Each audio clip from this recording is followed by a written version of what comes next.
Hi there. Thank you so much for watching. My name is Brittany Patterson, and I'm an online health and fitness coach, but I'm also struggling with fertility, and this video is for those of you that, too, are trying to be a mama. So I have gathered some pieces of advice from women I've met throughout this journey that have been on, unfortunately, this journey a lot longer than I have. And we've put together 3 tangible things to take away from and to give you power, and that's through knowledge. Knowledge is only power when you use it, right? So I'm hopefully going to give you 3 pieces of advice that can give you power, hope, encouragement, and just inspire you to continue going. My first piece of advice is to use your knowledge. So there are many different resources you can use while on this journey. Fortunately and unfortunately, there have been many women before us and many women that will come after us that have needed these resources and have put together information to help you on this journey. I'm going to start with something a bit more obvious, and that's at your doctor. So I've been to a specialist now a few times, and like I said, I've gathered a lot of this information from other women who have been on this journey longer, who've been to a lot more specialists than I have, and we have some advice for when you go to this doctor.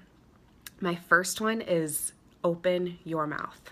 This one was huge for me, and not literally, but like actually speak to these doctors. So it took me about 4 doctor visits to actually ask any questions at all. I would just go, they would tell me what to do, I would turn around, there's obviously some tears involved, and I would just do what they told me to do. They're the doctors, right? Yes and no. You need to be in control of your body. You need to know what's happening, and you need to be knowledgeable. Ask questions. Ask why something is happening. Ask how it happened. Ask what the plan is. The moment I felt clarity was the moment I asked my doctor, what's next? He laid out a plan for me that made sense for me and my body, and it made me feel empowered. It made me feel strong. So if you haven't done that, find a doctor that you trust and ask him what the plan is. And if for any amount of time there is something in your gut telling you this isn't right, listen to it. Women have a pristine amount of intuition that we just disregard sometimes, and we shouldn't. We need to ask questions, and if you don't feel good about it, get a second opinion. I'm telling you guys, it's worth it.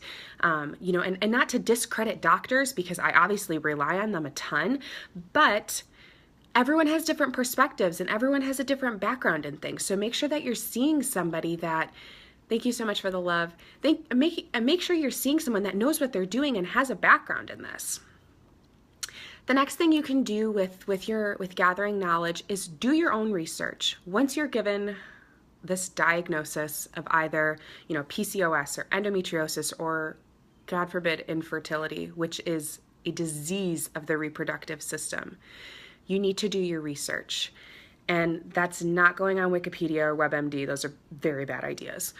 Please make sure that you're using a credible source. And if you don't know where to start with support groups. This can be found on any social media website, but here on Facebook, if you go to the search bar and type in trying to conceive or TTC, 1,000,001 groups will come up. Find one that works for you and start speaking to those women, because likely they've been in this journey a little bit longer than you have, and they have something to say. Which leads me to my second piece of tangible advice. Be open to suggestions. Now, I know this is a really hard one for you because as women, we're stubborn and we know everything, right? And we don't want any advice, and we know our bodies better than anybody else, which is so incredibly true. However, there are women before us that have been diagnosed with infertility that have had babies. In fact, 44% of women that go for infertility treatment, over half of them conceive naturally. In fact, 68% of those women conceive naturally because they ask for help. So don't be afraid to ask for help. Join these support groups and ask their opinions. They're very knowledgeable women, and it's one of the best communities you can get yourself into. That's not your jam. I would recommend at least following some blogs of women that you start to know and trust, or YouTube. There's a few TED Talks that I would recommend, one of them being Rainy with a Chance of Babies. That one's really funny, and it'll lead you to a bunch of other ones that are either success stories or just true stories of women who are struggling with infertility. The next piece of advice is one that I started with first because I have this instinctual desire to empower women. So my first thing I did was I was open about everything. I was very, very honest, and I was vulnerable. Because I know that stress is one of the leading causes of infertility, I had to get everything that was on my chest off. Now, I'm not telling you to go on Facebook and go live about infertility. I know that's difficult for a lot of you. But I am saying you need to open up your mouth again. You need to start telling other friends, family, coworkers, your mom, anybody what's going on.